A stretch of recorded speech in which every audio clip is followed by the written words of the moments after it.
Assalamualaikum warahmatullahi wabarakatuh. Sahabat Bawaslu, kembali lagi dalam acara Integritas.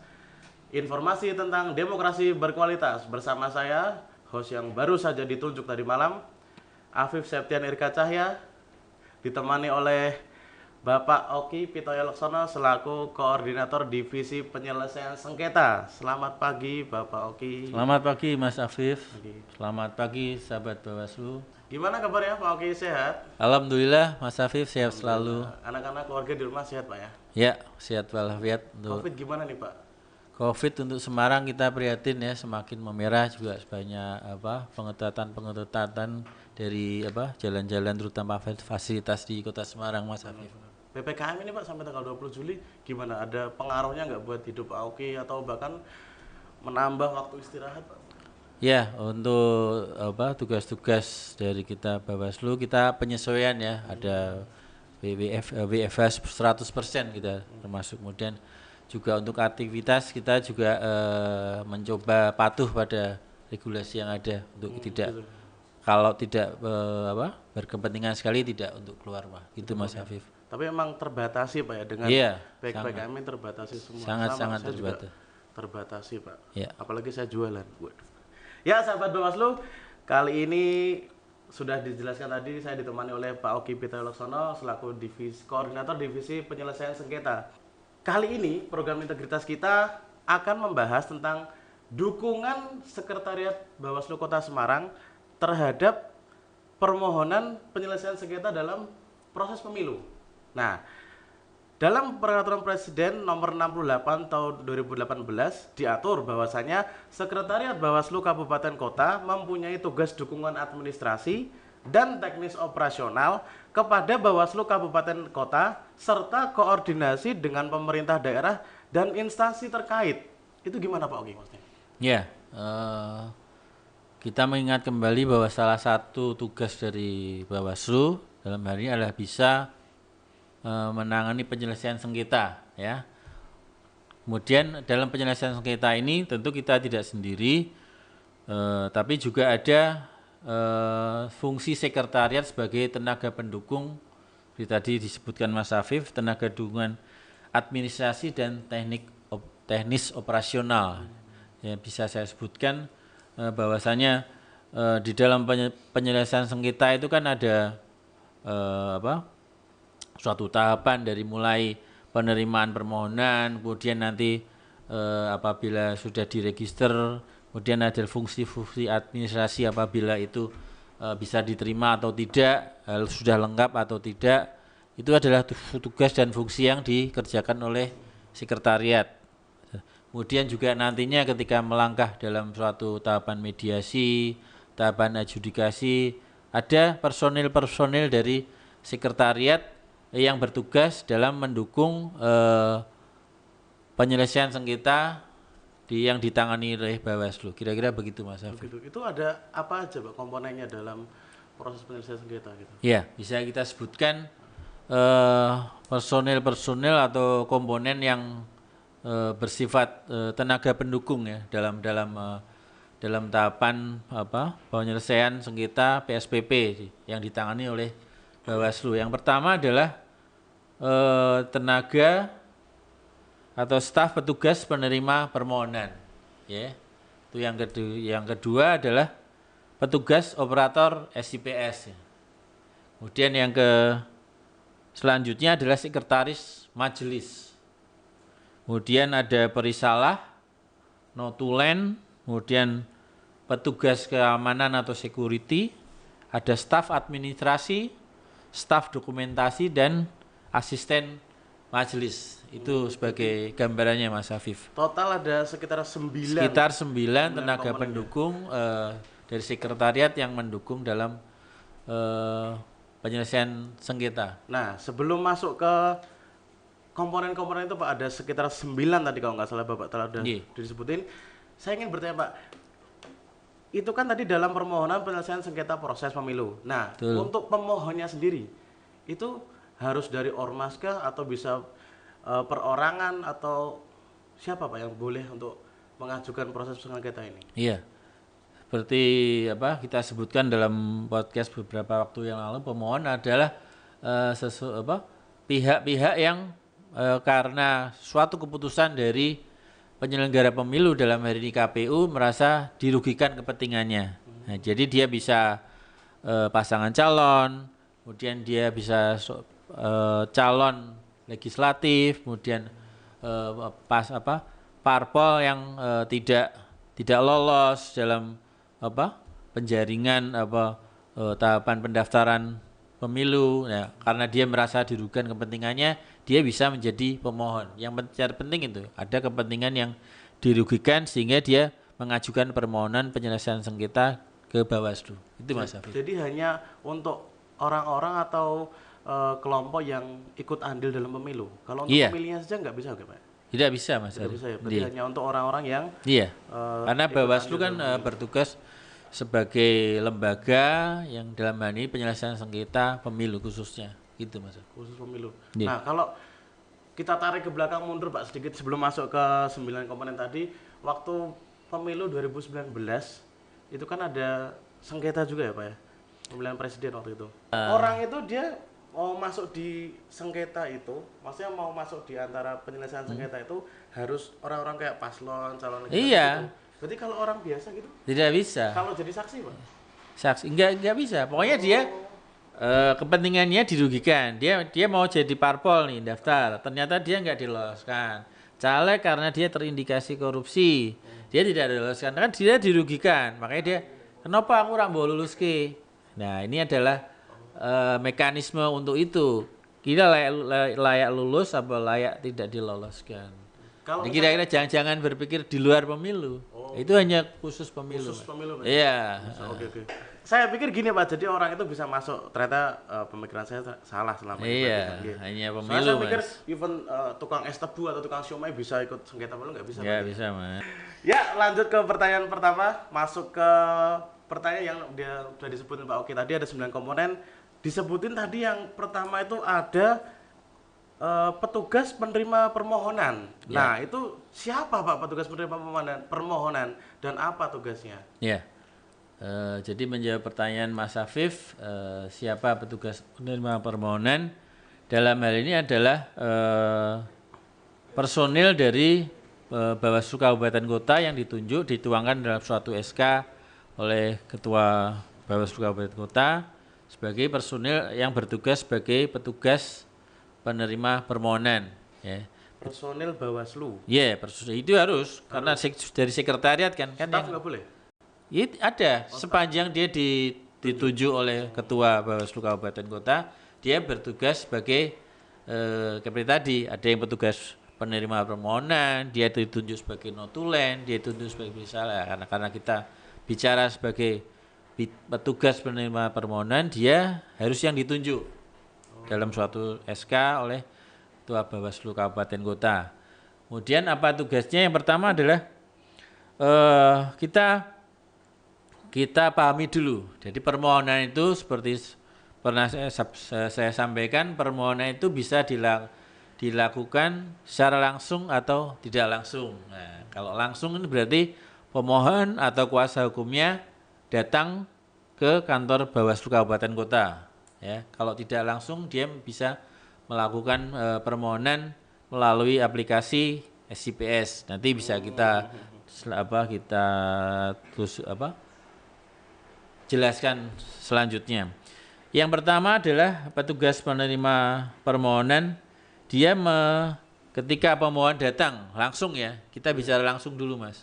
Pemohon datang bersama kuasa hukumnya, si petugas itu akan memberikan tanda terima ketika ditanyakan apa maksud kedatangannya, kemudian si pemohon menyampaikan bahwa dia akan mengajukan permohonan penyelesaian sengketa dikarenakan dia merasa dirugikan oleh karena suatu keputusan dari KPU atau berita acara dari KPU yang merugikan kepentingannya. Itu poin pertamanya. Kemudian pemohon dari petugas ya, tugas berikutnya adalah mencatat berkas dalam suatu buku penerimaan permohonan. Setelah memberikan tanda terima permohonan, dia mencatat berkas dalam buku penerimaan permohonan. Yang berikutnya adalah dia memeriksa berkas permohonan. Dari sekian berkas itu dia akan memeriksa apakah sudah lengkap atau belum ya, sesuai dengan yang disyaratkan dalam permohonan penyelesaian sengketa. Apakah ada kurang atau sudah lengkap? Nah, ini nanti dari fungsi dari petugas permohonan akan menyampaikan itu. Yang selanjutnya, apabila dirasa belum lengkap, disampaikan kepada pemohon. Bapak, Ibu, ini belum lengkap, mohon dilengkapi kembali kekurangannya untuk datang kembali melengkapi. Itu ketika belum lengkap. Tapi kalau sudah lengkap, petugas akan memberitahukan menerima permohonan, memberikan tanda terima dari permohonan yang sudah lengkap itu. Itu dari sisi pemohon. Kemudian apa fungsi lain dari petugas penerima permohonan? Ketika pemohon mengajukan, dimungkinkan ada pihak lain ya, pihak lain yang berpotensi untuk dirugikan. Itu dinamakan pihak terkait ya. Ketika dia ada seseorang yang menggugat, katakanlah ada pihak lain yang merasa ada potensi untuk dirugikan, itu adalah pihak terkait. Fungsi dari petugas penerima permohonan sama juga. Artinya yang pertama menerima permohonan pihak terkait, mencatat dalam berkas, kemudian memeriksa berkas permohonan sebagai pihak terkait yang diajukan oleh pihak terkait, kemudian ada suatu pemberitahuan melengkapi berkas permohonan sebagai pihak terkait. Jadi dari pemohon, kemudian dari pihak terkait. Kemudian petugas penerima permohonan melakukan konfirmasi mengenai jenis permohonan yang disampaikan. Kita sebutkan, dikonfirmasi apakah ini akan permohonan secara langsung atau permohonannya secara tidak langsung. Ini dikonfirmasi dulu. Berikutnya adalah permohonan, bagi permohonan yang disampaikan tidak langsung, petugas memastikan pemohon untuk melampirkan lembar konfirmasinya. Jadi kalau tidak langsung harus menyampaikan lembar konfirmasinya bahwa pihaknya akan mengajukan permohonan ini secara tidak langsung. Kemudian menginjak penjelasan saya, perlengkapannya Mas Afif. Jadi setelah tugasnya kita ketahui apa perlengkapannya yang disiapkan oleh seorang petugas penerima permohonan. Yang pertama adalah formulir PSPP 1, ya, penyelesaian sengketa proses pemilu ya. PSPP adalah penyelesaian sengketa proses pemilu 01. PSPP 01 adalah formulir tentang permohonan PSPP. Ya, siapa pemohonnya, kemudian siapa yang akan jadi termohonnya, siapa, disampaikan di situ dalam form PSPP 01. Kemudian ada juga form PSPP 02. Ketika itu sudah lengkap, berkasnya dilengkapi, maka akan diberikan dalam suatu tanda terima berkas PSPP 02. Jadi pemohon berhak untuk menerima tanda terima berkasnya. Kemudian yang berikutnya adalah checklist kelengkapan. Jadi ada syarat hal-hal yang harus dipenuhi oleh seorang pemohon dalam menyampaikan permohonan penyelesaian sengketa. Jadi ketika sudah lengkap atau belum lengkap, ada suatu checklist, misalkan, ini namanya belum lengkap, misalkan alamatnya belum lengkap, tidak ada nomor HP atau WA yang bisa dihubungi, ya, sekitar itu Mas Afif. Jadi itu ada dari petugas penerimaan permohonan, kemudian perlengkapannya apa saja dan juga fungsinya, gitu Mas Afif. Oh, nah ini Pak, ini menarik sebenarnya. Kalau boleh saya tanya lagi nih Pak, ketika seorang itu atau seorang paslon ataupun calon legislatif mengajukan permohonan sengketa pemilu, itu kan otomatis dia harus disediakan draft-draft yang banyak, berkas-berkas yang bermacam-macam seperti PSPP 01, 02 dan checklist tadi. Nah, yang jadi pertanyaan saya, ketika paslon itu atau pelapor itu datang, pemohon sengketa itu penyelesaian sengketa itu datang, itu bisa datang secara tiba-tiba atau dengan mengabari terlebih dahulu? Karena kan kita lihat ini termasuk banyak Pak. Iya. Ya. Gimana itu Pak? Bisa datang secara langsung atau pesan dulu gitu, oh besok datang nih gitu? Iya. Itu gimana Pak? Jadi jangka waktu sejak keputusan itu dikeluarkan ya, artinya ketika satu pihak, baik itu paslon atau parpol, kemudian caleg yang ketika dia merasa dirugikan oleh suatu keputusan dari KPU, ya sebagai pimpinan KPU dia dirugikan, dia dalam waktu 3 hari dia berhak untuk mengajukan itu. Tapi karena dia tidak mengetahui, dia punya hak untuk mencari informasi kepada lembaga Bawaslu. Hal apa saja yang harus dilengkapi, syarat administrasinya apa saja. Jadi saat pihak pemohon pasti tidak mengetahui ya secara rigid kelengkapan jadi fungsi dari ini tadi dia mendatangi secara langsung pada petugas pendaftaran. Nah, petugas pendaftaran yang akan memberikan pemahaman apa yang harus dilengkapi, kemudian dalam jangka waktu yang ditetapkan dia harus melengkapi itu. Ketika sudah lengkap, kemudian di checklist ada misalkan belum lengkap, petugas akan memberikan catatan, tolong dilengkapi ini. Nah, seperti itu. Harus fungsi dari petugas pendaftaran permohonan untuk memberikan pemahaman. Jadi memang betul banyak sekali form-form yang diperlukan ya diajukan oleh seorang pemohon. Ya, fungsi dari petugas penerima permohonan memberikan pemahaman supaya ada suatu kelengkapan memenuhi syarat administrasi untuk diajukan dalam permohonan penyelesaian sengketa. Jadi itu dalam Mas. Jangka tempo 3 hari itu Bawaslu harus sudah siap. 3 hari itu sudah lengkap Mas. Jadi di hari pertama atau mungkin by phone atau by email itu dimanfaatkan saja supaya dalam 3 hari ini dia tidak ada daluarsanya. Gitu. Itu ketika dia dalam 3 hari tidak memenuhi jangka waktu itu, dia tidak akan diterima. Tapi hari sebelumnya langsung saja ketika dia merasa dirugikan, dia harus mencari informasi, kemudian segera melengkapi, kemudian langsung dimasukkan dalam permohonan.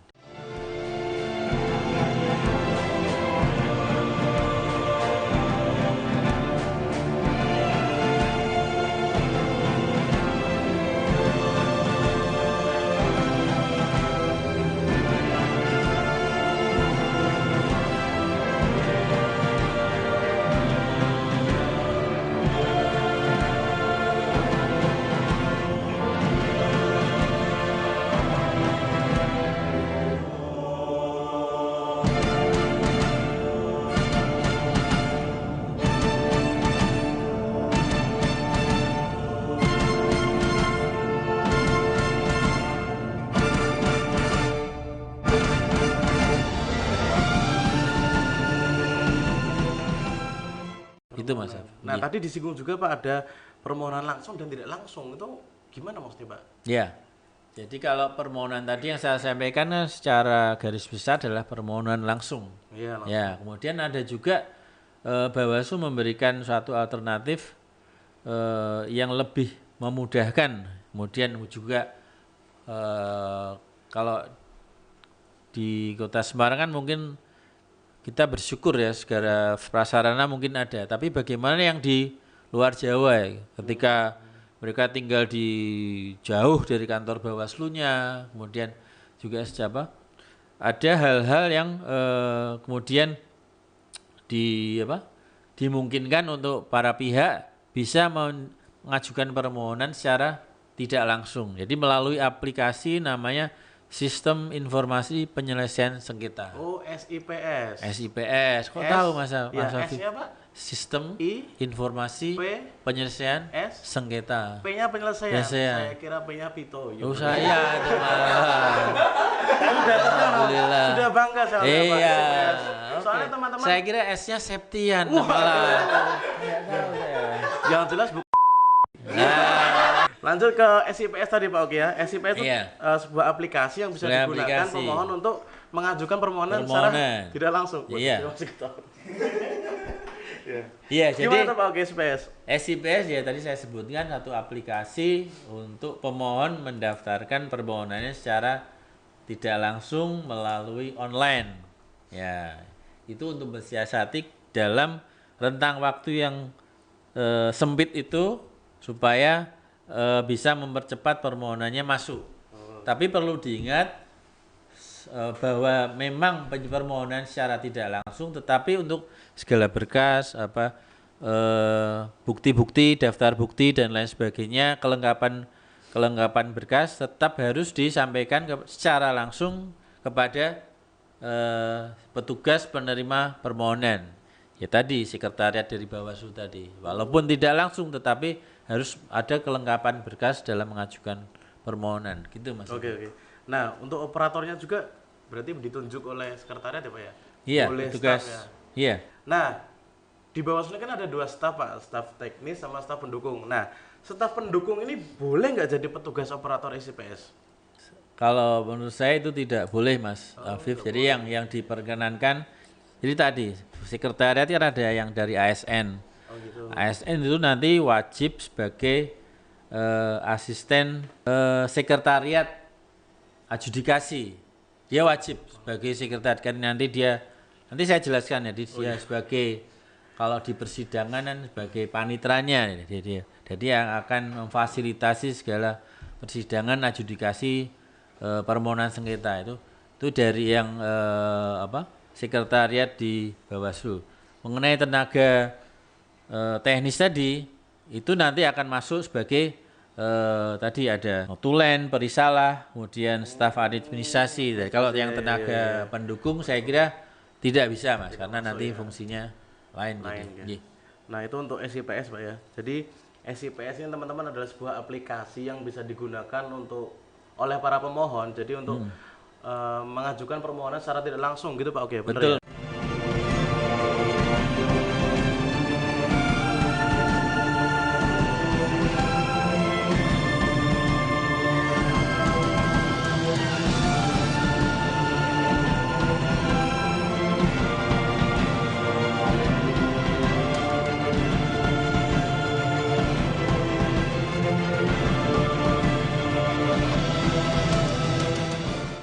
Nah, lanjut ke komponen yang ketiga tadi Pak Oki, ada sekretaris majelis.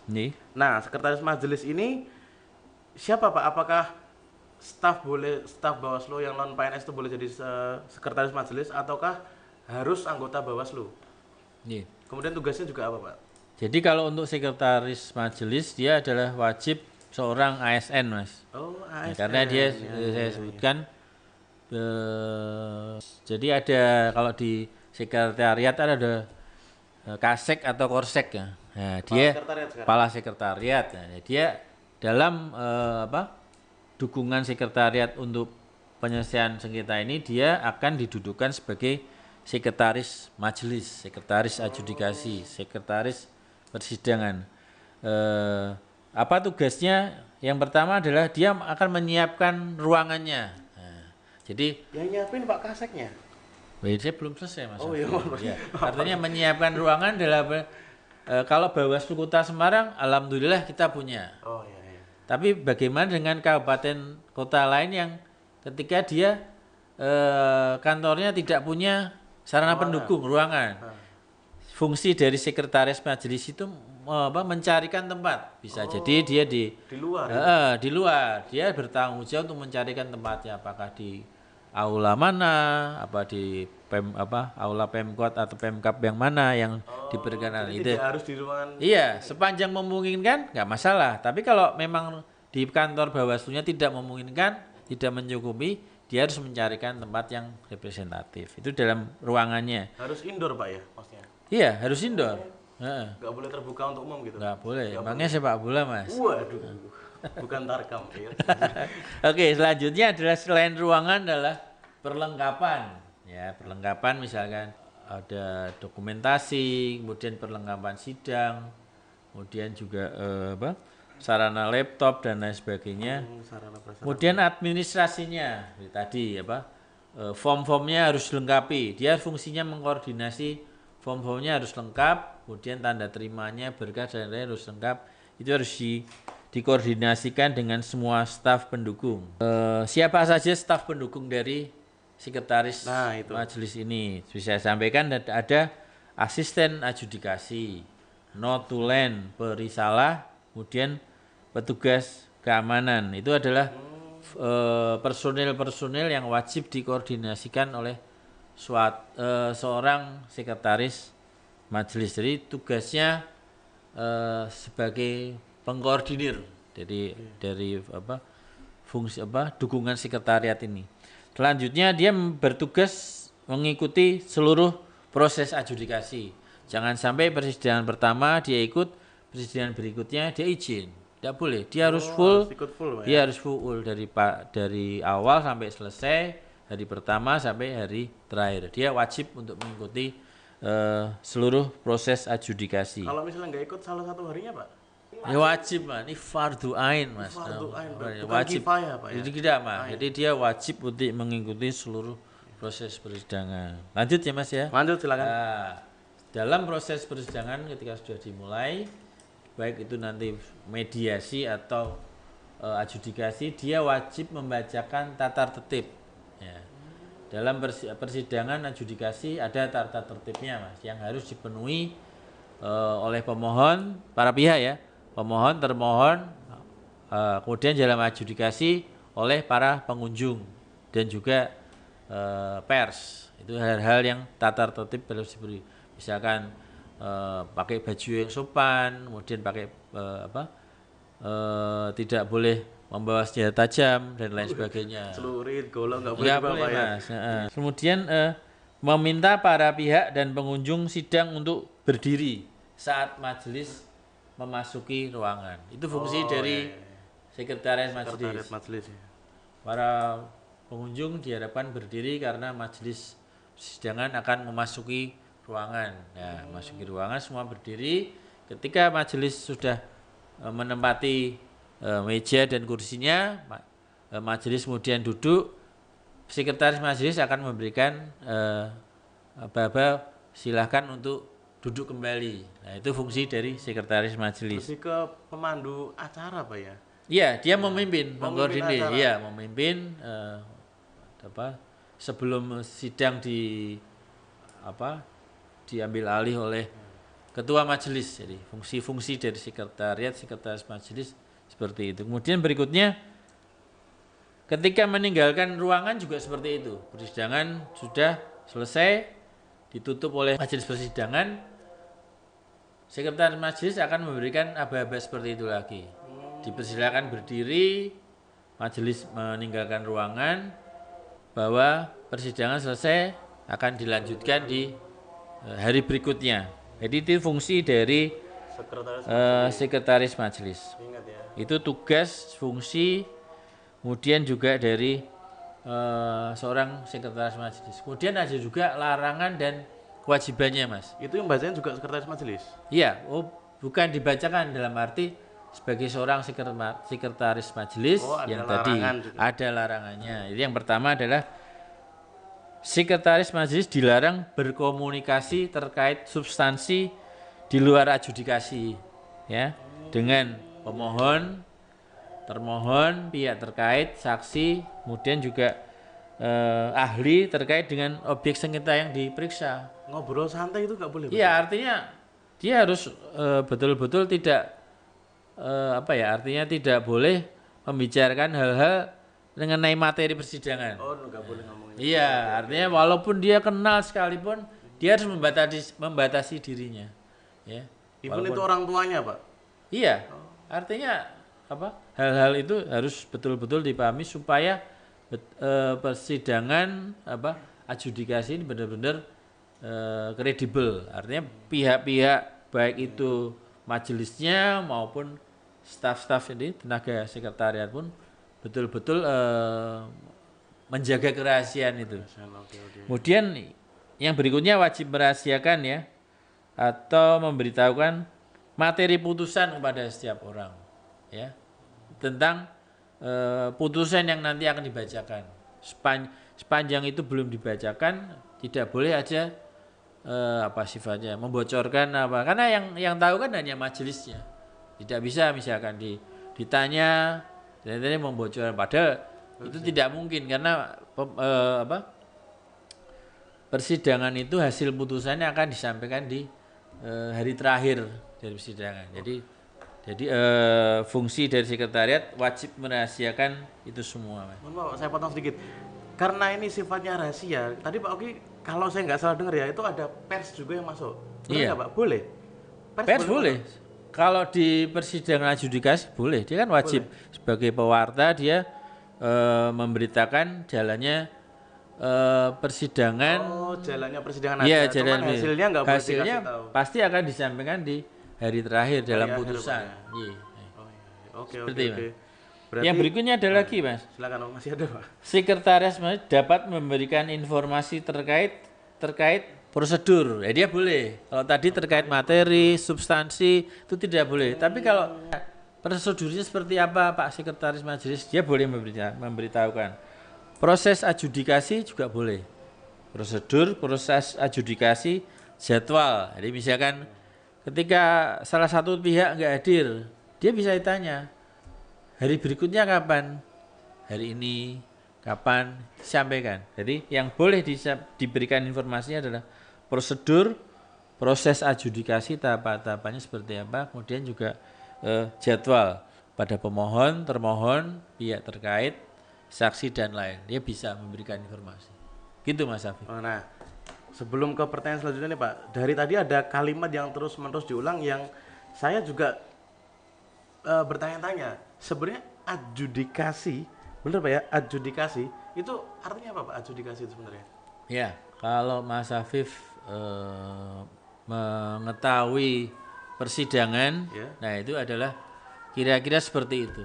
Jadi kalau kalau jadi kita proses kembali sidangnya itu. proses sidangnya namanya Nah, baru adjudikasi. tahu ada kan adjudikasi juga. Ya, jadi dalam penyelesaian permohonan penyelesaian sengketa yang pertama adalah ada tahapan mediasi.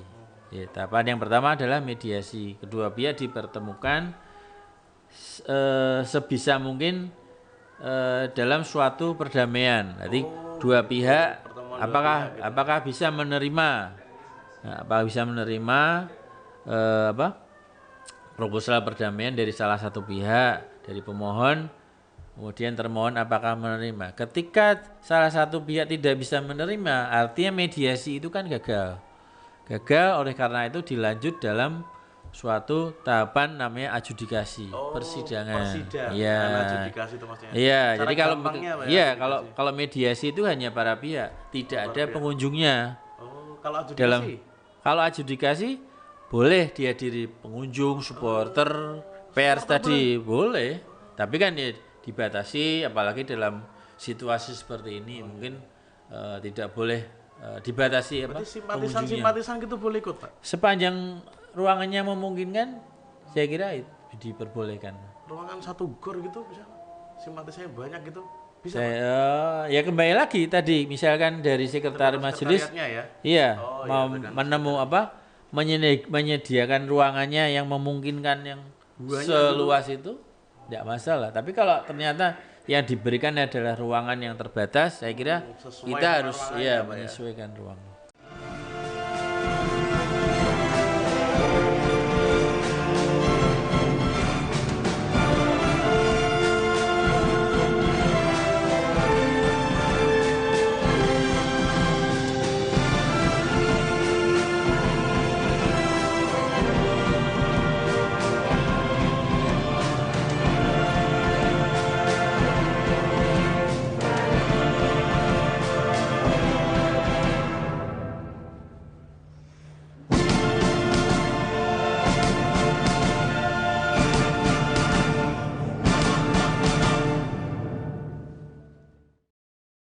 Oke Pak, lanjut ke pertanyaan selanjutnya nih Pak. Oke, tadi juga udah disentil sedikit tentang perisalah kalau nggak salah. Bener, perisalah Pak Perisalah. ya? Namanya perisalah, sahabat Bawaslu.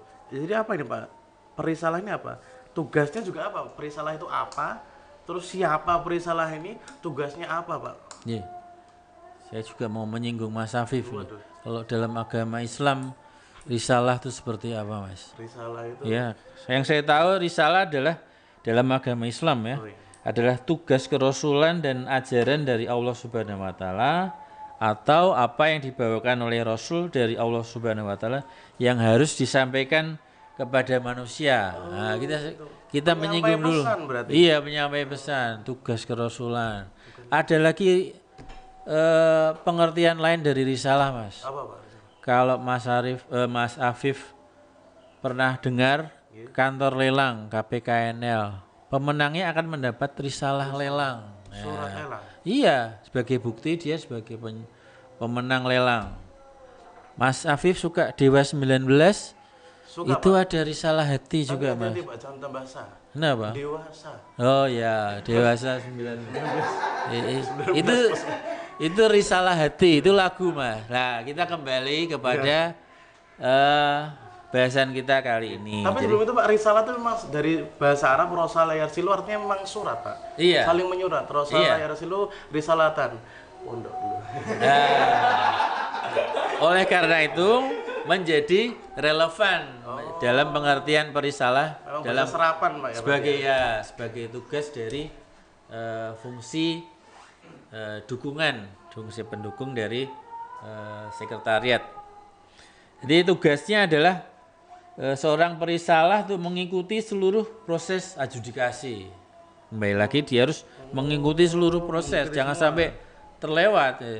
Kemudian yang berikutnya dia mencatat, ya kan, relevan kan tadi dengan pengertian pemahaman yang tadi, mencatat dan merekam semua pembicaraan majelis adjudikasi, para pihak, saksi, ahli dan lembaga pemberi keterangan dalam adjudikasi. Jadi tadi dia sifatnya adalah mencatat dan merekam.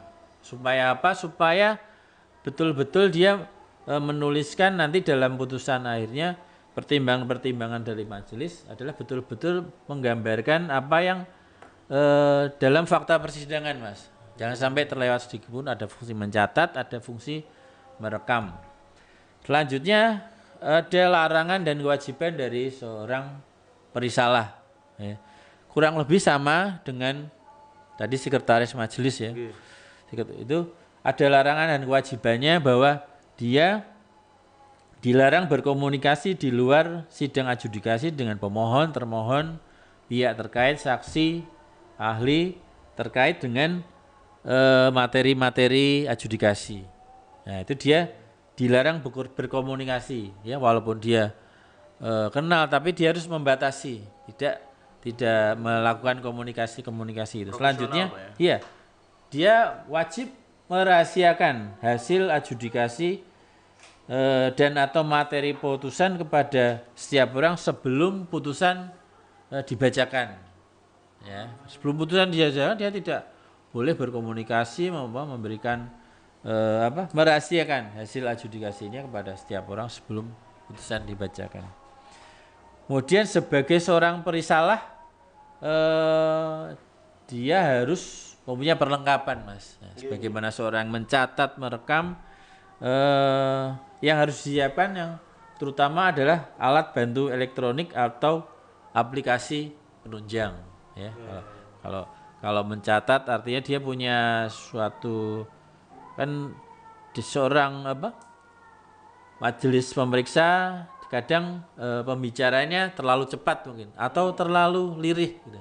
Kemudian di pemohon, termohon, saksi kadang terlalu cepat, intonasinya terlalu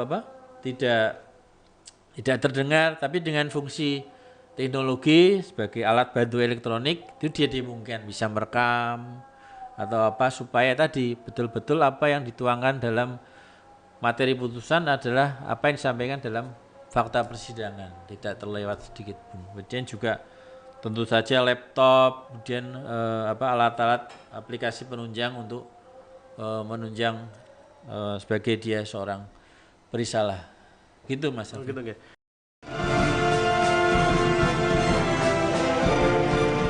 Nah, ini ada yang perlu digarisbawahi juga nih, Pak. Oke. Tadi kan disebutin dalam 9 komponen itu ada perisalah, kemudian ada notulen, ada staf dokumentasi juga. Nah, itu ketika tadi Pak Oki menjelaskan tentang perisalah itu hampir mirip-mirip ini, Pak. Iya. Dengan notulen, dengan staf dokumentasi, karena tugas perisalah kan tadi juga mendokumentasikan, ya kan? Itu perbedaan yang paling menonjol apa itu, Pak? Tadi sudah singgung selain perisalah ada notulen juga. juga. Ya, artinya ada fungsi-fungsi yang kurang lebih hampir mirip, ya. Ini kebetulan saya punya denahnya, Mas Afif. Jadi denah dari majelis adjudikasi adalah seperti ini. Bentuknya kalau menurut dari juknisnya adalah U shape. U U-shape. U Bisa saya U pegang, Pak, ya. U yang terbalik. Ini kan huruf U. Kalau huruf U kan seperti iya, ini. iya, iya, Tapi ini huruf U yang terbalik. Oh, terbalik. Oke, oke, Ya. oke. Huruf U yang seperti ini. Jadi ini adalah meja majelis. Ketua majelis ya. Kemudian ini anggota majelis. Ya. Yang berikutnya adalah majelisnya harus ganjil, bisa 3, bisa 5. Nih, Harus ganjil, harus Pak? ganjil. Karena nanti kan memberikan putusan Betul, harus betul, betul. ya. Iya. Kemudian yang berikutnya di sini adalah ini Nomor- adalah sekretaris tadi kita sebutkan Sekretaris sekretaris majelis, Pak, ya? majelis Oh, tadi iya, iya, dikasih. oke, oke. Ya. Dan Jadi di sini ini yang mengkoordinir, yang membuka dan mengkoordinir jalannya persidangan di Iya, sekretaris majelis.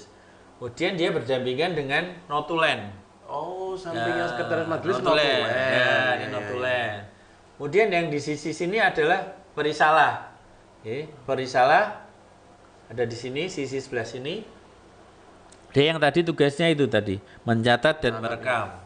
Nanti saya sampaikan perbedaannya dengan yang sifatnya notulen. Ya, ini kayak saya sebutkan dulu tadi ada 2 meja yang terpisah ya. Iya, iya. Kemudian ini perisalah berdampingan asisten majelis lebih ke sebenarnya ini agak ke sini ya, tapi dia lebih tepatnya di belakang majelis. Jadi dia menyiapkan dokumen, menyiapkan misalkan berita acara saksi, berita acara pemeriksaan saksi. Jadi dia lebih menempel kepada ketua dan anggota majelis. Kuncinya di sini. Kemudian yang sisi sini adalah pemohonnya. Yang nomor 7 ini itu. termohonnya. Termohon nomor 7. Termohon ini Termohon di sisi adalah kanan. termohonnya. Jadi termohon di dalam sengketa proses adalah KPU. Jadi KPU akan duduk sini. Kemudian yang di sini adalah sisi dari pemohonnya. Pemohon. Dia yang mengajukan permohonan penyelesaian sengketa kepada Bawaslu. Pemohon di sisi ini, termohon di sisi ini. Selanjutnya di sini ada tempat duduk saksi. Oh ya, di sini adalah tempat duduk saksi ya, nomor 9. Kemudian nomor 10-nya adalah petugas keamanan ya. Petugas keamanan yang akan Masuk mungkin, Pak, ya. Dia kan bisa 1 atau 2 orang, tergantung dari personil yang dimiliki dari Bawaslu Kabupaten Kota. Kemudian juga nanti ada fungsi dokumentasi, apakah dia ditempatkan di sini, itu tergantung dari dari kesiapan dari Bawaslu, sekretariat. Kemudian di sini bisa saya sampaikan ketika itu mediasi dia tidak ada pengunjung. Kalau mediasi nggak ada pengunjung. Tidak ada karena sifatnya tertutup. Betul. Mereka kan akan didamaikan. Tapi karena ikut mediasi gagal, perbedaannya adalah ada pengunjung, ada pers di sini. Oh, pers juga boleh ikut. Ya, jadi tadi kalau ditanyakan Mas Afif antara notulen dan perisalah, kalau perisalah lebih kepada mencatat dan merekam. Kemudian kalau notulen saya sebutkan di sini nih, selain mengikuti seluruh proses persidangan, dia membuat catatan poin-poin. Kalau perisalah kan sedemikian rigidnya dia. Sesuai realita. Iya, sesuai dengan dibantu oleh alat bantu elektronik, kemudian aplikasi penunjang. Tapi kalau dari notulen lebih kepada Poin-poin, ya. membuat catatan poin-poin selama sidang adjudikasi. Pokok-pokok pembahasan pada saat jalannya persidangan. Jadi sepintas memang hampir mirip, tapi tetap ada perbedaannya antara perisalah dengan notulen. Perlengkapan ada yang harus disiapkan sebagai seorang notulen, mungkin alat tulis dan laptop. Ya, dia akan betul-betul mencatat poin-poinnya apa saja, pokok-pokok pembahasannya apa saja. Kemudian yang terakhir dari seorang notulen, Mas Afif, ada larangan dan kewajiban. Kurang lebih sama dengan yang tadi. Larangannya tidak boleh berkomunikasi dengan pihak-pihak yang tadi. Iya, kemudian juga wajib merahasiakan hasil putusan sebelum putusan dibacakan. Kira-kira begitu Mas Afif. Saya boleh pinjam sebentar, Pak? Boleh. Nah, ini saya agak tertarik nih, Pak. Ini teman-teman ya. Nah, yang sebelum lanjut, Pak, mohon maaf nih, sebelum dilanjut, Nah, sebelum dilanjut Pak Oki ya, model sidang adjudikasi dengan denah seperti ini default harus seperti ini atau boleh variatif Pak? Harus. Harus seperti ini? Harus seperti itu. Ya, artinya seperti tadi sampaikan, formasinya adalah U-shape tadi, huruf U terbalik. Harus U-shape. Ya, Dengan, kemudian apa namanya? Ini apa tadi Pak namanya yang atas? apa? Meja majelis. Meja majelis itu harus ganjil. Iya, Harus ganjil. kan bisa 3 ketika kabupaten kota yang hanya beranggota 1 ketua dan 2 anggota. Kemudian yang Bawaslu kota, kabupaten kota yang beranggota 5 bisa 5. Bisa 5 ya. Iya. Berarti memang default harus seperti ini Harus ya? seperti itu. Tidak boleh tidak Pak ya? Tidak boleh. Misalnya boleh circle atau segitiga. Tidak boleh, Pak. Harus seperti itu. Tidak boleh Pak ya?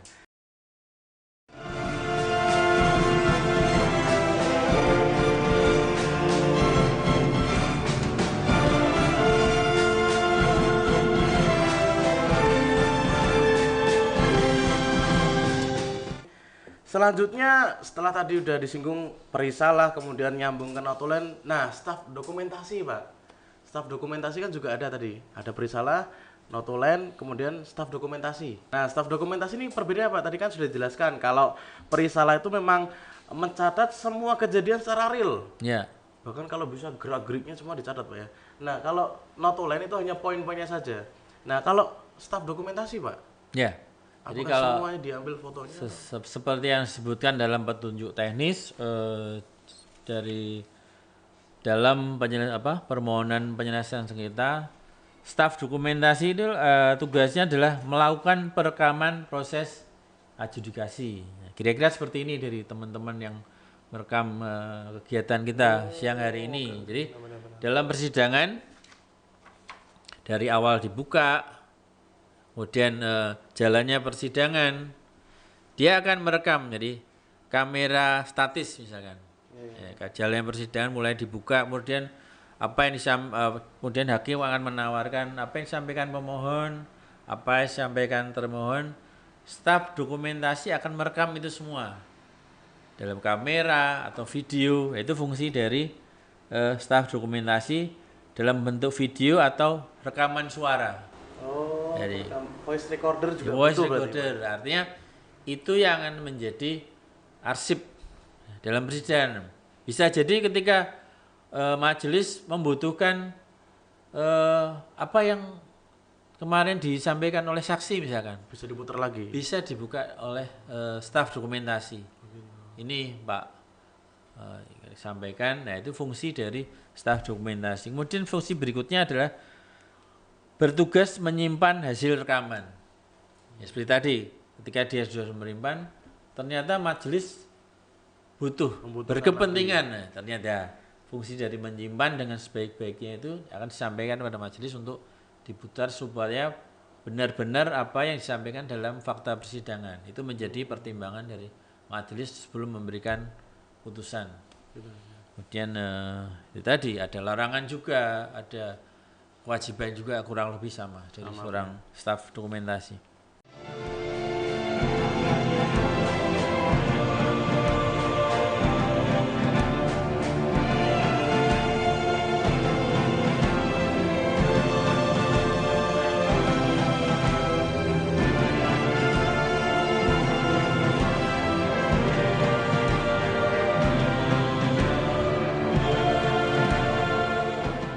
Sudah dibahas tentang staf perbedaan antara perisalah, notulen dan staf dokumentasi. Lanjut ke pertanyaan selanjutnya Pak Oki. Ada petugas administrasi. Tugas administrasi. Nah, petugas administrasi dengan penerima permohonan beda Pak ya? Iya, jadi kalau penerima permohonan itu kan pra persidangan Mas. Oh, pelaporan iya, aja. ketika pemohon mengajukan permohonannya, maka dia akan diterima oleh petugas-petugas penerima permohonan. Tapi kalau staf administrasi adalah dia bertugas dalam mediasi atau dalam adjudikasi. Fungsinya di sini adalah menyediakan daftar hadir para pihak dan pengunjung. Itu para pengunjung, kemudian juga para pihak wajib mengisi daftar hadir. Jadi di sini akan kelihatan Pak A ternyata dia sebagai pengunjung. Pak B, ternyata dia ya adalah pemohonnya. Nah, makanya akan ditempatkan Pak B ini di tempatnya sebagai seorang pemohon. Pak C juga gitu. Ternyata dia dari KPU ditempatkan di meja sebelah sini. Kira-kira seperti itu. Kemudian juga apa perlengkapan dari seorang staf administrasi? Kalau tadi sifatnya menyediakan daftar hadir, tentu yang akan dipersiapkan oleh staf administrasi adalah buku presensi. Presensi atau daftar hadir. Artinya dia ketika persidangan dibuka, dia duduk di menempati mejanya pengunjung dan para pihak hadir wajib di fungsinya adalah dia memastikan seluruh pengunjung, para pihak untuk mengisi daftar hadir. Itu tadi untuk menempatkan sesuai perannya. Ternyata dia adalah pemohon, ternyata dia adalah termohon, ternyata dia pengunjung. Jadi ditempatkan sesuai perannya. Kalau pemohon di sini, kalau termohon di sini. Kalau pengunjung ya ditempatkan, monggo duduknya di sini, tidak menempati, mempersilahkan. Jadi pengunjung malah di atas. Iya, kontrolnya di sini, di staf administrasi ya Mas. Betul. Ya, kontrolnya di situ. Hati-hati Pak ya. Memastikan para pihak mengisi daftar hadir. Itu Mas. Oke.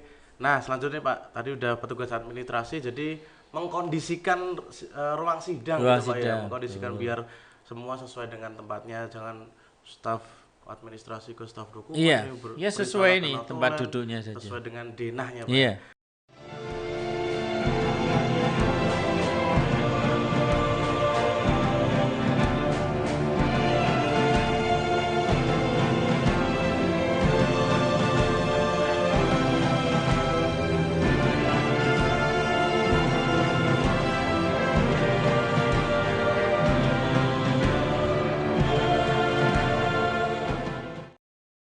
Lanjut Pak ke asisten majelis Pak. Tadi saya sempat ada catatan ini asisten majelis. Nah ini tugasnya apa nih Pak? Ya, kemudian kita lihat di denah kita.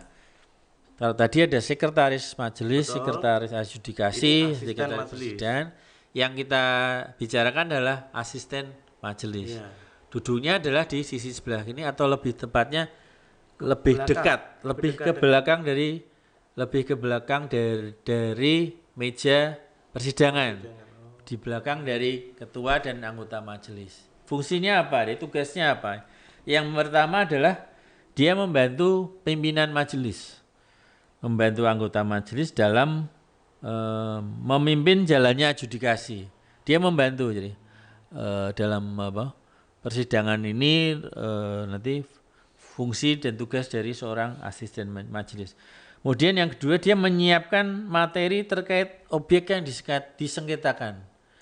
Bisa jadi Bawaslu Kabupaten Kota ternyata tidak hanya satu perkara saja Mas. Ternyata ada 10 atau 15 fungsi dari asisten majelis ini.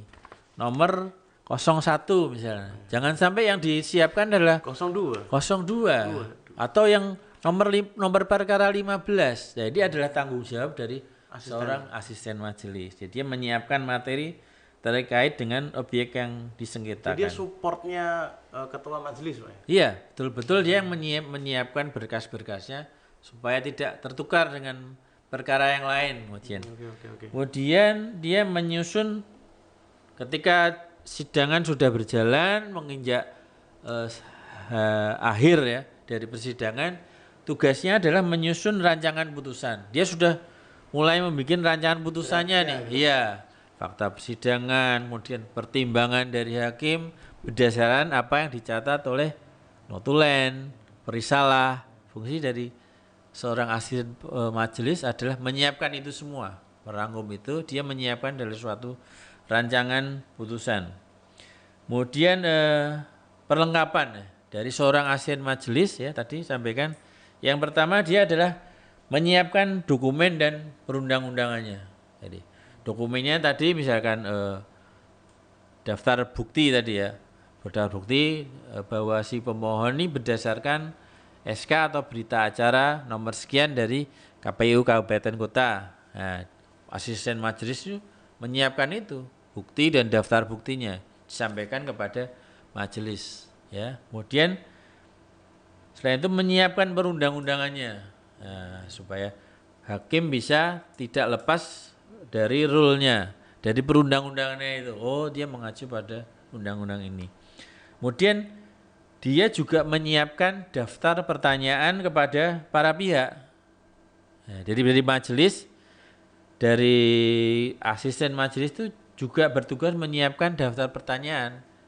Nah, daftar pertanyaan supaya majelis dalam menanyakan kepada saksi, kepada para pihak tidak lepas dari perkara yang diperiksa pada para pihak, saksi, ahli atau lembaga pemberi keterangan. Kira-kira itu fungsi dari asisten majelis. Nah,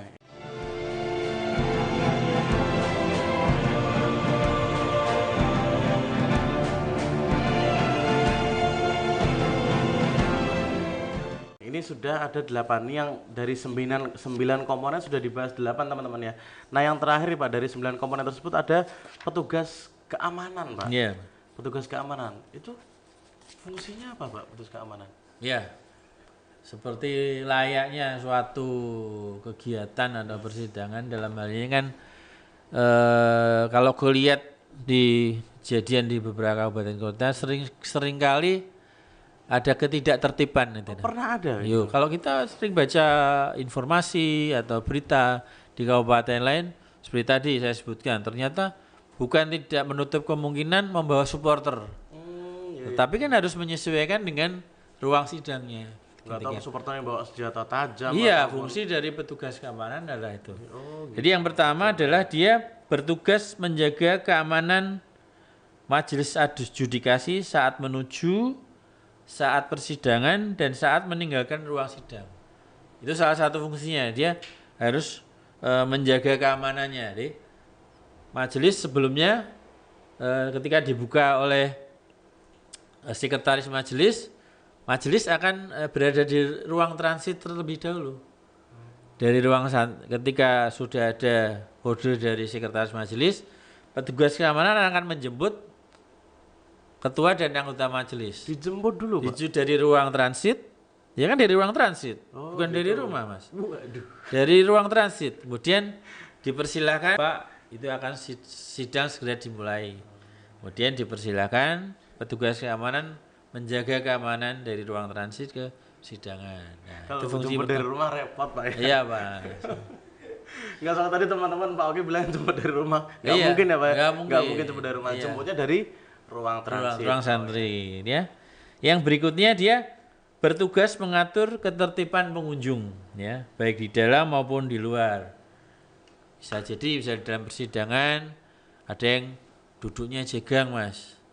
Seorang petugas keamanan akan menjaga marwah dari persidangan. Jegang nggak boleh, Mas. Bersila? Nggak boleh, memang diangkringan, Mas. Nggak boleh, Mas. Nggak Ya. boleh, Pak.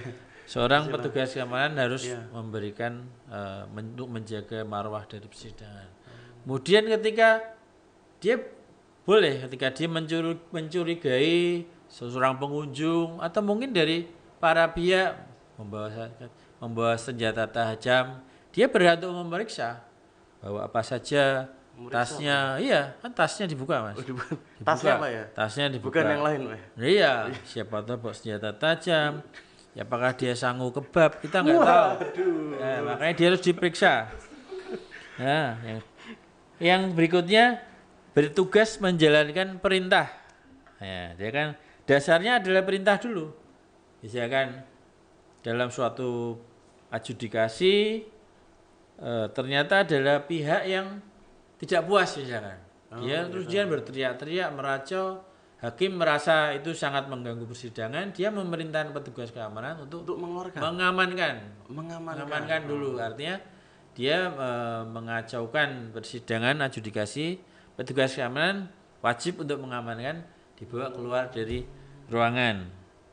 Yang berikutnya dia memastikan pengunjung tidak membawa senjata tajam atau senjata api ke dalam ruang sidang. Ya tadi diperiksa, digeledah, atau ketika mencurigakan dia berhak untuk menggeledah. Itu hak dari petugas seorang petugas keamanan supaya menjaga ketertiban dari persidangan. Yang terakhir dia memastikan dilaksanakannya tata tertib adjudikasi. Tata tertib tadi yang dibacakan oleh seorang sekretaris majelis.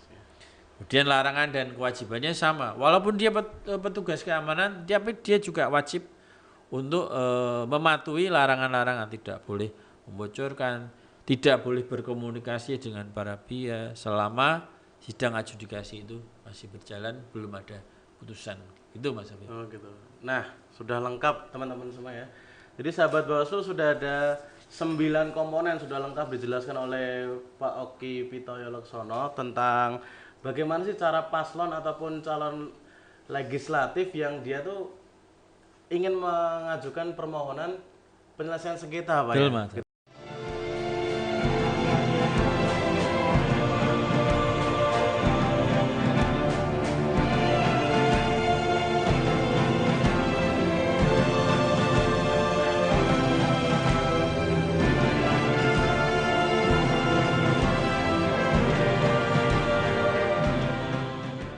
Nah, pertanyaan selanjutnya Pak, masih ada selanjutnya nih Pak. Last but not least, Pak Oki pernah nggak ngalami sidang adjudikasi? Jadi kalau Ikuti lah, iya, setidaknya. kalau mengikuti by online, kita beberapa kali mengikuti ya, yang diadakan oleh Bawaslu RI. Karena Bawaslu RI kan juga beberapa kali menyediakan sidang adjudikasi terkait dengan keabsahan parpol misalkan, yang tidak diloloskan, tetapi dia mengajukan permohonan sengketa kepada Bawaslu RI. Jadi beberapa kali saya juga mengikuti persidangan by online. Kalau di Kota Semarang sendiri Pak? Dalam beberapa perhelatan pemilu, baik itu pileg pilpres maupun pemilihan wali kota, belum ada pihak-pihak yang mengajukan permohonan masih damai, Pak, penyelesaian. Ya, artinya ketika dia tidak loloskan, pihak-pihak itu sedemikian patuhnya. Dia tidak bermaksud menguji, tidak bermaksud tidak puas, tapi karena sudah tidak diloloskan, artinya misalkan dia terindikasi korupsi, dia menerima. Nah, jadi kalau untuk Kota Semarang, beberapa pihak ini ya sudah menerima. Berbeda dengan kabupaten kota yang lain ketika dia tidak diloloskan karena dia terindikasi korupsi misalkan. Dia bermaksud tidak puas dan menguji. Apakah ini betul? Jadi untuk Kota Semarang memang belum dalam 2 perhelatan pemilu ini, belum untuk dalam permohonan sengketa. Cenderung kondusif Pak ya? Iya.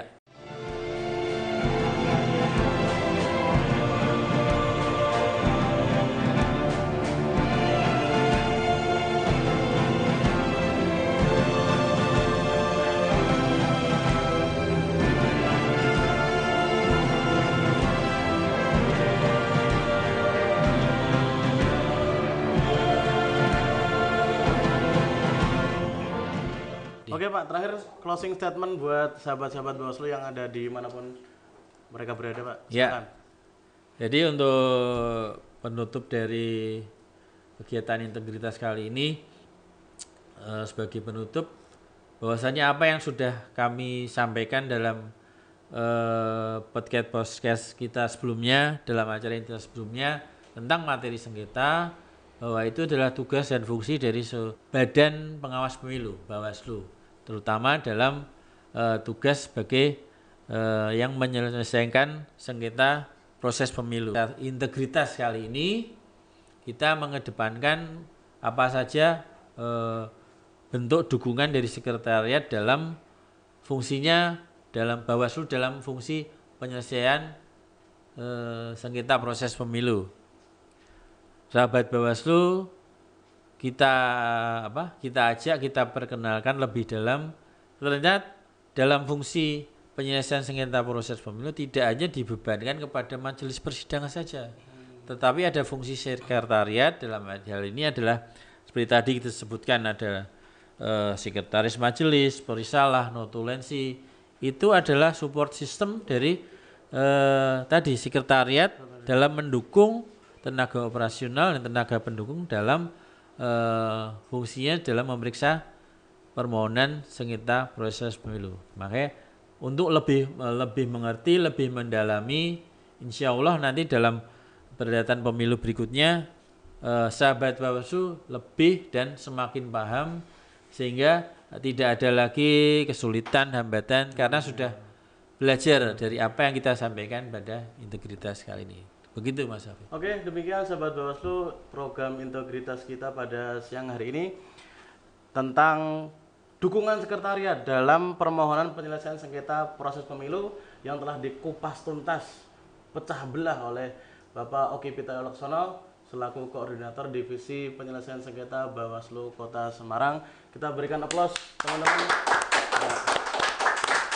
Nah, demikian kami undur diri. Apabila ada kesalahan dalam perbuatan ataupun perkataan, kami semua mohon maaf. Saya mewakili rekan-rekan kru yang bertugas mengucapkan Assalamualaikum warahmatullahi wabarakatuh. Bersama rakyat, Awasi pemilu. Bersama Bawaslu, tegakkan keadilan pemilu. Salam, salam integritas. Jangan lupa like, komen, dan subscribe supaya channel ini bisa segera dimonetize. Oke? Terima kasih Pak Oki. Terima kasih Mas Hafid.